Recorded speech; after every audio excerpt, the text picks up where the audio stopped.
প্রশ্ন হলো জুমার দিন নাকি কিয়ামত সংগঠিত হবে, কিন্তু আমি বিষয়টি বুঝতে পারছি না। সারা পৃথিবীতে একদিন তো শুক্রবার হয় না, আগে পরে হয়। যেহেতু কিয়ামত সারা পৃথিবীতেই সংগঠিত হবে, তাহলে সারা পৃথিবীতে শুক্রবারে কিয়ামত সংগঠিত হবে কিভাবে? বিষয়টি বুঝিয়ে বলবেন। প্রিয় দর্শক, কিয়ামত যখন সংগঠিত হবে তখন পৃথিবীর এই সিস্টেম আর বহাল থাকবে না। বিভিন্ন হাদিসের আলোকে আমরা নিশ্চিতভাবে জানি যে নবী আলাইহিস সালাম বলেছেন, কিয়ামত সংগঠিত হবে যখন, তখন সূর্য উদিত হবে না, একটি দীর্ঘ রাত হবে। গোটা পৃথিবী একাকার হয়ে যাবে, সূর্য দীর্ঘ সময় পর্যন্ত উদিত হবে না। দিন এবং রাত মূলত পার্থক্য হয় সূর্যের ঘূর্ণায়নের ফলে। সূর্য এবং পৃথিবীর যে আপনার স্বাভাবিক যে ঘূর্ণায়ন, বর্তমান যে স্বাভাবিক ঘূর্ণায়ন, এটা তখন থাকবে না।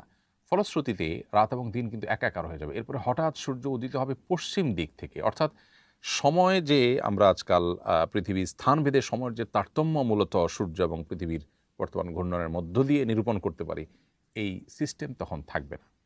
বরং এই স্বাভাবিক ঘূর্ণন না থাকার ফলে পৃথিবী বর্তমান নিয়ম এবং সূত্রের বাইরের একটা পর্যায়ে অবস্থান করবে, তখন কিন্তু কিয়ামত হবে। সো এখনকার অবস্থার সাথে সেটাকে তুলনা করে যদি আমরা বোঝার চেষ্টা করি, সেটি হবে ভুল।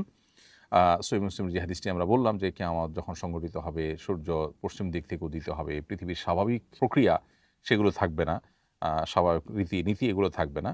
সূর্য, গ্রহ, নক্ষত্র এবং পৃথিবীর স্বাভাবিক রীতি যখন পরিবর্তন হয়ে যাবে, তখন একই দিনে গোটা পৃথিবীতে কিয়ামত হওয়া অস্বাভাবিক কোনো বিষয় নয়।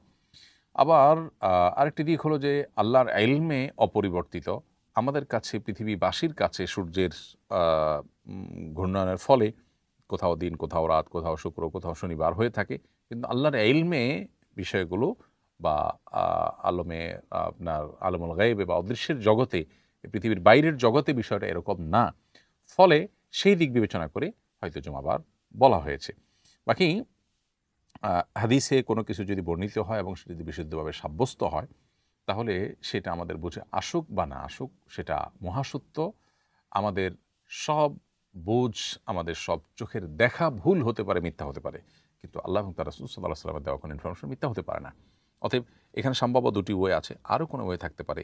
আল্লাহ তাআলা সবচেয়ে ভালো জানেন। আল্লাহু আ'লাম বিস-সাওয়াব।